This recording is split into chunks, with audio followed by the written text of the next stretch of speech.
البدع والأهواء، أهل البدع العقائدية وأهل البدع السياسية. نقول بيننا وبينكم السلف، بيننا وبينكم الكتب، كان فيقول البدع بيننا وبينكم. الحمد لله رب العالمين، والصلاة والسلام على رسوله الأمين وعلى آله وأصحابه ومن تبعهم بإحسان إلى يوم الدين. أما بعد، ikhwanil kiram rahimani wa rahimakumullah. Pada pembahasan yang lalu kita mempelajari tentang tanda-tanda hari kiamat yang secara umum terbagi menjadi dua, alamat sughra dan alamat kubra. Adapun alamat sughra, fanifillah, maka mayoritasnya telah kita rasakan adanya.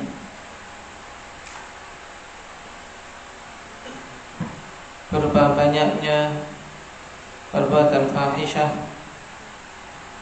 merajalelanya minuman khamar, kemudian tersebar luasnya kejahilan dan terangkatnya ilmu, dan banyak yang lain yang telah kita pelajari pada pertemuan yang lalu.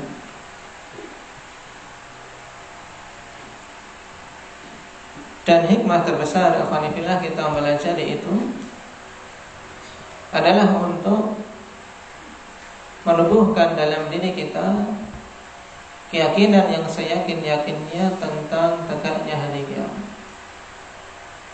keyakinan yang berbuah amal. Taib, karena keyakinan hanya sekadar iya akan terjadi, tapi tidak membuahkan amalan, tidak mendorong untuk mempersiapkan, maka yang seperti ini ikhwanifillah, secara lisanul hal, berdasarkan keadaan dia seperti seorang yang tidak yakin, seperti seorang yang tidak yakin tentang akan adanya hari kiamat. Sebab amalan dia sehari-hari jauh dari apa yang Allah Subhanahu wa ta'ala ridhai. Kegiatan dia di waktu-waktu yang Allah berikan dipenuhi dengan kelalaian dan kemaksiatan. Ini walaupun mulutnya mengatakan yakin akan tegak hari kiamat, tapi perbuatannya menunjukkan tidak yakin. Makanya faedah terbesar ya untuk kita mempersiapkan diri. Karena yakin setelah kehidupan dunia ini ada kehidupan berikutnya. Dan kunu min abna'il akhirah, sebagaimana dalam riwayat Ali bin Abi Thalib radhiyallahu anhu, jadilah kalian itu anak-anak akhirat. Dalam artian apa? Jadi orang-orang yang dalam gerak-geriknya yang menjadi tujuan adalah bagaimana mempersiapkan kehidupan kita di akhirat kelak. Bahkan dunia kita cari, dunia kita usahakan untuk bisa memakmurkan akhirat kita, agar dengan apa yang Allah Subhanahu wa ta'ala berikan berupa rezeki di dunia ini bisa menjadi bekal untuk kehidupan akhirat kita.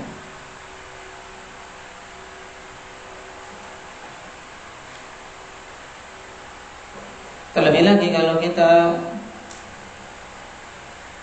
memandang dengan pandangan yang penuh dengan tafakkur.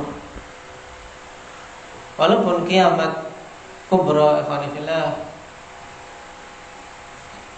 itu mungkin seseorang menganggap masih jauh, dalam artian karena masih begitu banyak orang-orang yang mentauhidkan Allah. Tapi masing-masing kita memiliki kiamat sendiri-sendiri. Nah, yang itu pasti, yaitu kiamat kita adalah tercabutnya nyawa dari jasad kita ini. Sebagaimana dikatakan, "Nam man mata faqad qamat qiyamatuh."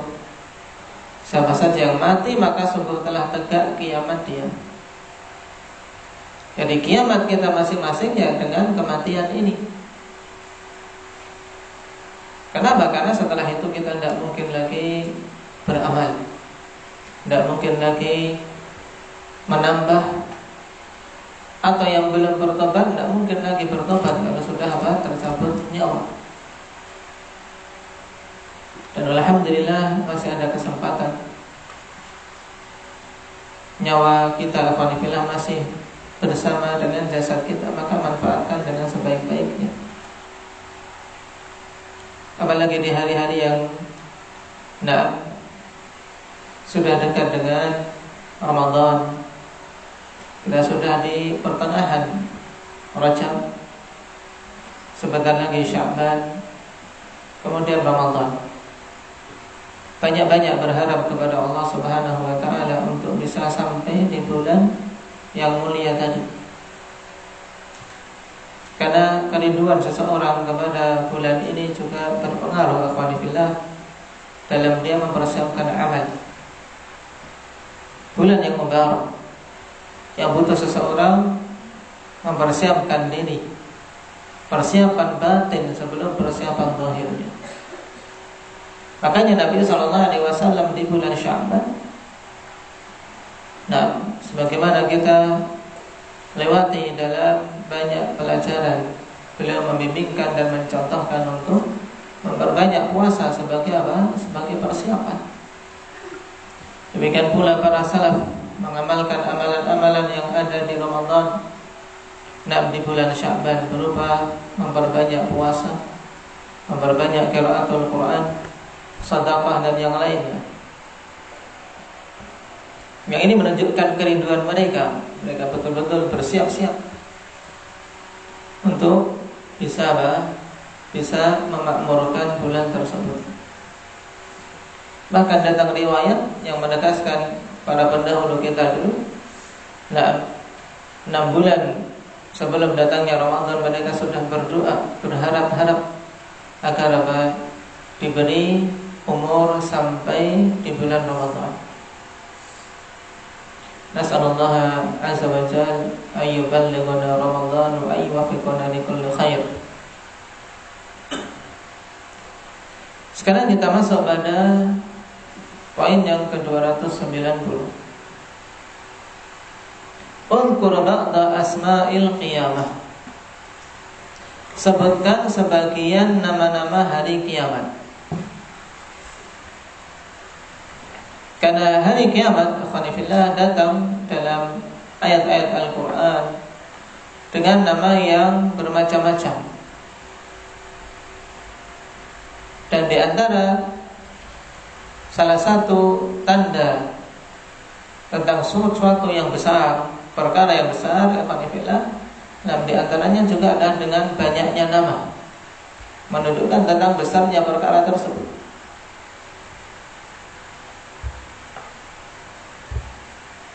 Di antara nama hari kiamat yaitu Al-Haqqah yang pertama.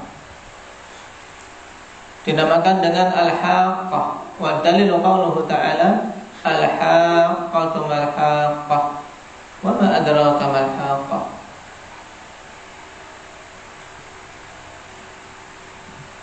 Dalam surat tersendiri yaitu Al-Haqqah.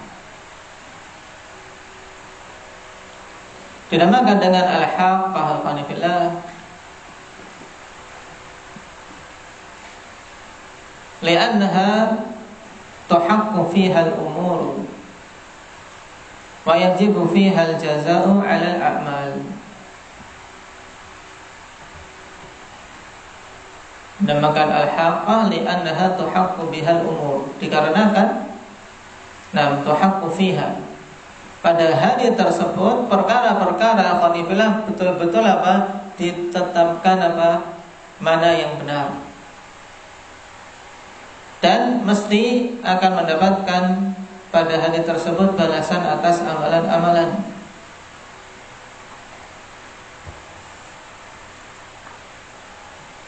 Sehingga setiap orang yang beramal mesti apa? Ahaqqat lahu amalu. Nah,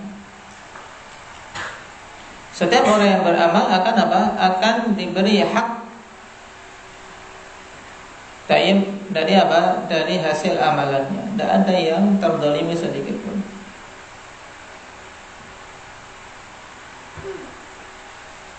Makanya sebagian mengatakan dinamakan al-haqqah juga apa? Li'annaha ahaqqat likulli amilin amalah. Li'annaha ahaqqat likulli amilin amalah.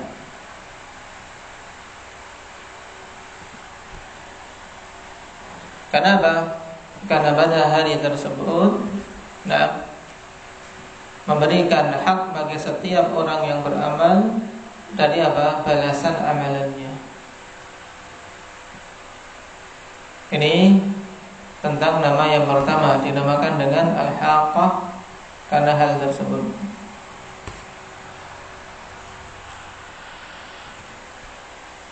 Kemudian yang kedua al-qari'ah.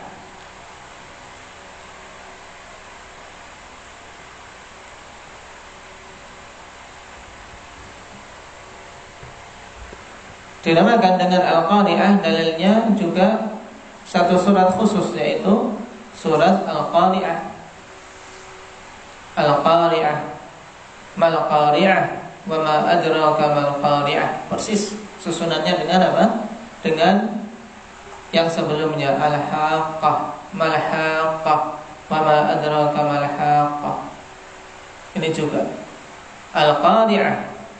Mal qari'ah, apa itu al-qari'ah? Wa ma adraka mal qari'ah, tahukah engkau apa itu al-qari'ah?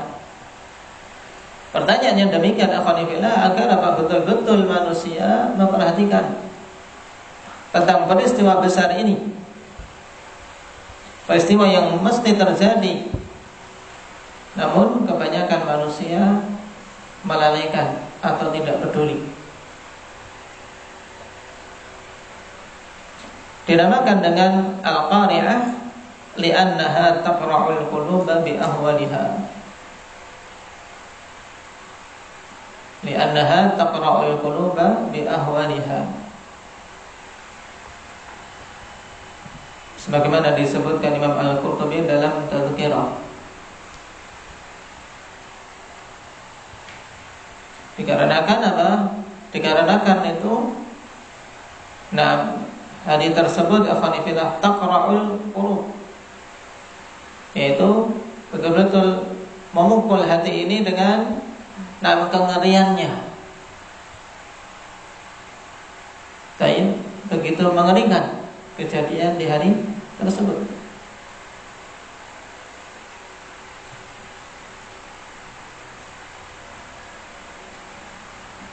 Di mana Allah Subhanahu wa taala tetapkan untuk hancurnya langit dan hancurnya bumi.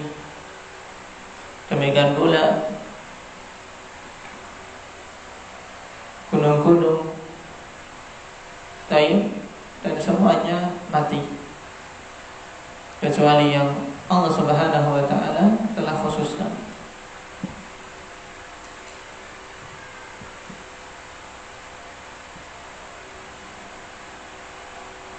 Yawma yakunun nasu kal farashin mabthur wa takunul jibalu kal ihnil manfush. Gunung-gunung saja seperti ya, ibarat suatu kapas yang diterbangkan angin. Semuanya tunduk kepada ketetapan Allah Subhanahu wa taala, tidak ada yang mampu untuk apa? Untuk menolaknya. Nama yang ketiga al-ghashiyah.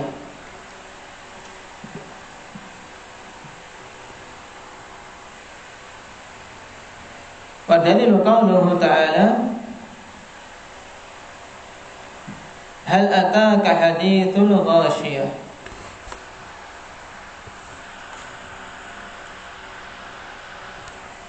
Apakah telah datang kepada engkau berita tentang al-ghashiyah?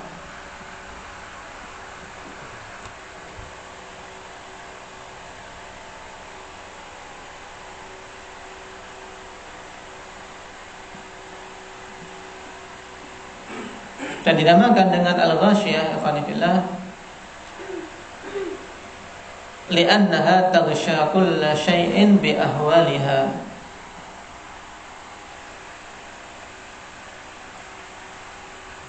Dikarenakan kejadian tersebut taghsha kulla syai', yaitu melingkupi segala sesuatu dengan kengeriannya. Langit, bumi, semuanya, apa-apa yang ada di antara keduanya, ya semuanya apa? Semuanya terliputi oleh kengerian hari kiamat.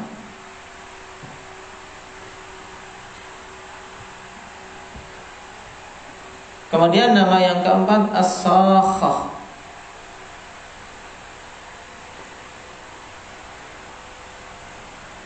Wa dalilu qauluhu ta'ala fa idza ja'atis sakhah. Dalam surat Abasa, yawma yafirrul mar'u min akhihi wa ummihi wa abihi wa sahibatihi wa banihi likulli imri'in minhum yawma idzin sya'nu yughni.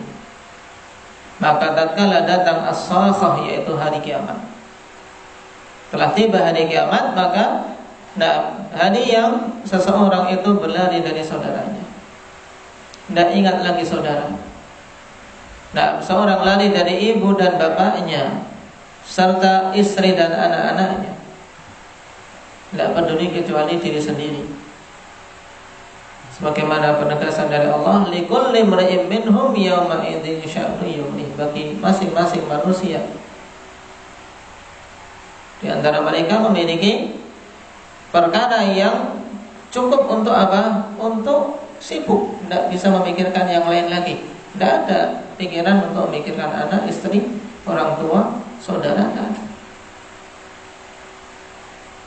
Memiliki sya'nun yughni, perkara yang apa? Sudah apa? Mencukupkan dia untuk apa? Untuk kebingungan, untuk pikirannya terfokus pada perkara itu. Bagaimana bisa selamat?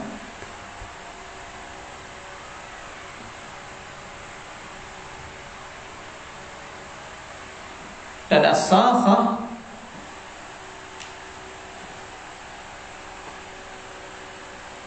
sebagaimana diterangkan oleh para mufassirin,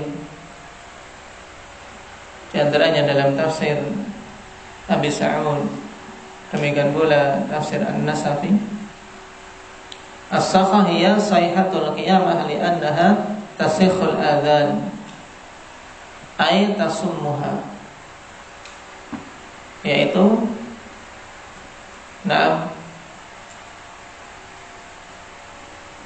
suara keras dari kiamat yang menjadikan apa? Menjadikan telinga-telinga ini peka, menjadi apa? Tuli, disebabkan karena suara keras tersebut.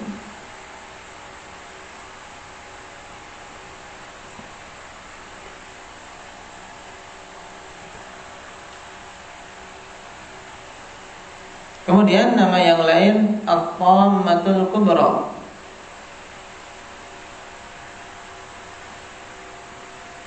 Sebagaimana dalam surat An-Nazi'at, Allah Subhanahu wa taala katakan, fa idza ja'atil tammatul kubra yauma yatadzakkarul insanu ma sa'a. Maka tatkala telah datang at-tammatul kubra, yaitu hari kiamat, hari di mana manusia mengingat apa yang telah dia lakukan dulu di dunia. Cuman apa faedahnya akhwanillah kalau mengingatnya pada saat itu? Karena saat itu bukan waktu untuk menyesali, bukan waktu untuk memperbaiki diri, tapi saat itu adalah waktu untuk menuai hasil, sehingga tidak bermanfaat, tidak sadar dan ingat di waktu itu. Imam Al-Qurtubi rahimahullah ta'ala mengatakan, At-Tammatul Kubra maknaha al-ghalibah,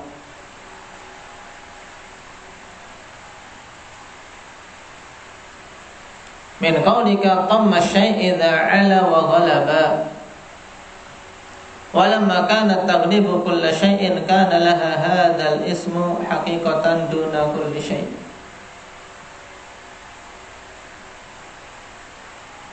Nah, yaitu yang asal maknanya khonifillah at-tamatul kubra, yaitu yang menguasai. Ketika seorang mengatakan tamma syai', maksudnya apabila perkara itu di atas dan menguasai. Nah, hari kiamat dinamakan dengan tamatul kubra. Kenapa? Karena hari itu khonifillah mengalahkan segala sesuatu. Mengalahkan segala sesuatu.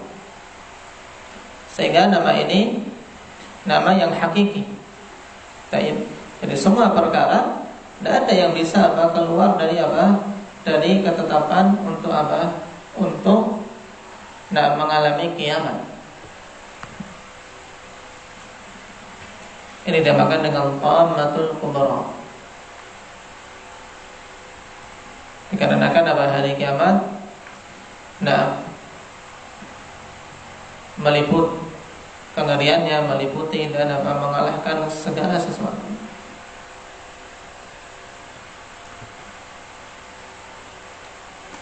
Takut, tidak ada yang setakut ketika terjadi hari kiamat. Kebingungan, tidak ada yang sebingung mereka yang menghadapi hari kiamat. Kengerian, tidak ada yang sengeri ketika tegak hari kiamat. Demikian. Sehingga taghlibu kulla syai', yang mengalahkan segala sesuatu.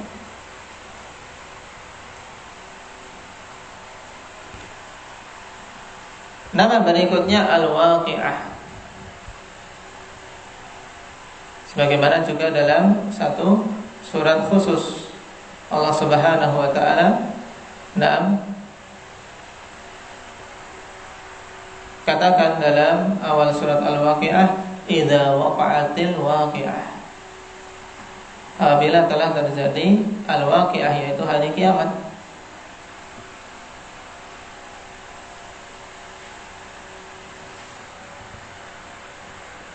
Dan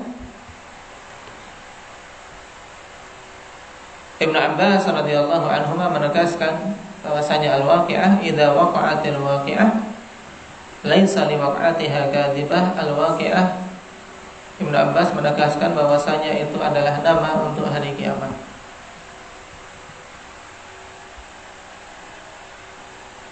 Sumiyat bidzalik lil idzan bi tahaqquqi wuqu'iha la mahalah. Dinamakan dengan al-waqi'ah untuk Untuk memberitahu dengan dengan pasti terjadinya. Tidak mungkin tidak. Ini dinamakan waqi'ah karena peristiwa itu memang betul-betul terjadi. Tidak mungkin dihindari dan tidak mungkin dicegah. Karena itu ketetapan Allah Subhanahu wa ta'ala. Ini 6 nama ikhwanifillah dari sekian nama-nama hari kiamat. Makanya dalam jawaban min asma'i yaumil kiamat, di antara nama-nama hari kiamat. Di antara nama yang lain ikhwanifillah, di surat yang pertama dalam Al-Fatihah dinamakan dengan Yaumuddin, Maliki Yaumiddin. Dinamakan dengan Yaumiddin. Kenapa? Karena hari kiamat adalah Yaumul Jaza, hari untuk mendapatkan balasan, hari pembalasan.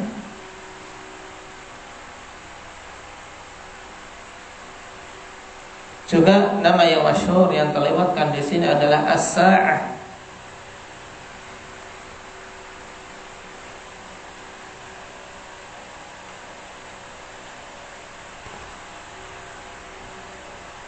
Dinamakan dengan As-Sa'ah.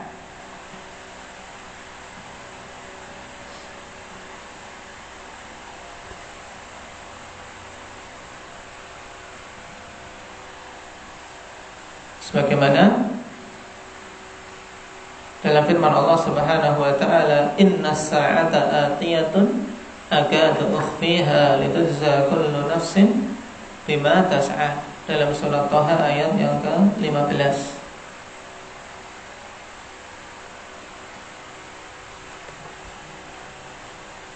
Sungguhnya as-sa'ah yaitu hari kiamat mesti akan datang. Nah, untuk apa? Setiap jiwa mendapatkan balasannya.